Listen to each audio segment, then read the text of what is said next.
Alright folks, name's Ross here. I'm a new grad student with Stevens Transport. What's to say first? Well, here's what you can expect.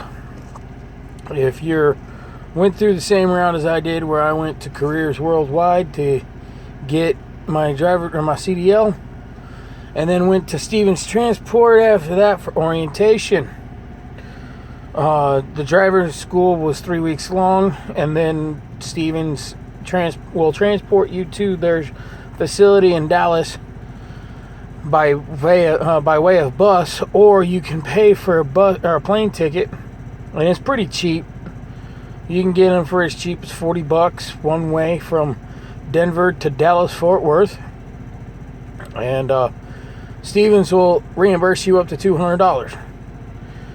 Next, you would do 4 days of orientation, where they're going to throw a lot at you. A couple of those days, you're going to be, it's going to be long. You're going to get there, and roll call is going to be at 07:30, and then you won't get out of there till 2200 hours, because you got to do your nighttime back maneuvers up on the hill.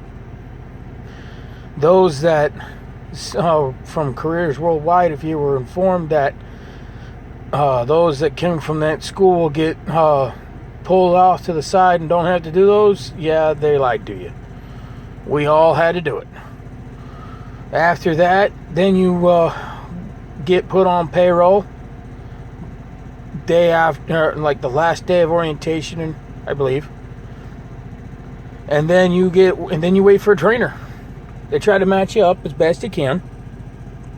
And then with your preferences, like if you're a non-smoker, smoker, that kind of stuff, what your likes and dislikes. And then you spend the next 6 weeks with a trainer. Now, sometimes you could get you can have more than one trainer. Say if you something you don't like about your trainer that you have, you can call your counselor and you can tell them that, hey, this isn't working out, I need to come back to the yard and get a new trainer. Then you'll just, they'll work a way to get you back to the yard, and you try to get a new trainer from there. You'll have to explain why, but as long as your reasons are legit, they shouldn't be a problem.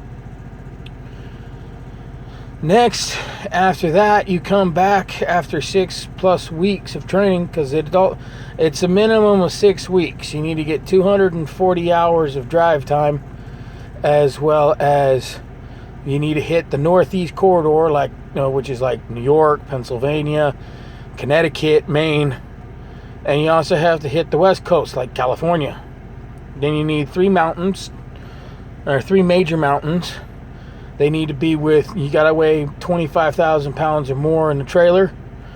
It has to be 6% or better. And your trainer will have all that information as well to make it qualify. But you need two without the Jake brake, and then you need 1 with. And then you'll have your 3 major mountains. After that, once you have finished, got your required hours, plus you also have to do online courses each phase of the training. So week 1, L1 status, you got so many, L2 so many, so on and so forth, all the way to get to L6. Well, you'll have a whole ton of them, and then you'll have a final one with 100 questions. Once you have all that, then you can get back to the yard for what they call grad class. It's 2 days, where they give you a little bit more information, ask you if you want to go company side or alliance side, pre-alliance, and then they work on trip planning and that kind of stuff, and then they assign you a truck. Plus also they talk about if you want to go on home time with the truck or without, when do you want to take home time, that kind of stuff. After that, you spend the next 3 months in what they call grad fleet, G1, 2, and 3,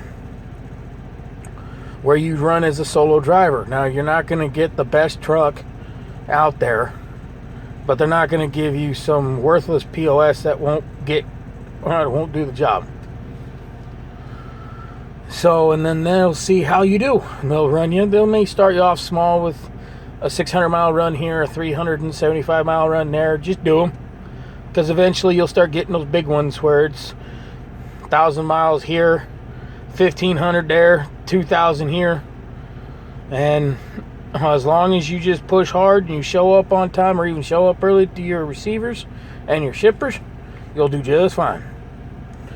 After that, then you'll most likely get pulled back to the yard, and they'll consider you as a completely solo driver. And there may be a chance where you may get your own truck, or a new truck, or a newer truck, because they may give you a truck that's 3 years old and over 400,000 miles on it. But when you're done with your 3 months grad training, which is also your probationary period, they could give you a newer truck that has lesser miles on it. Don't be too picky. If it doesn't work out, then just go ahead and make it work. Then after that, as long as you don't complain, you should be just fine.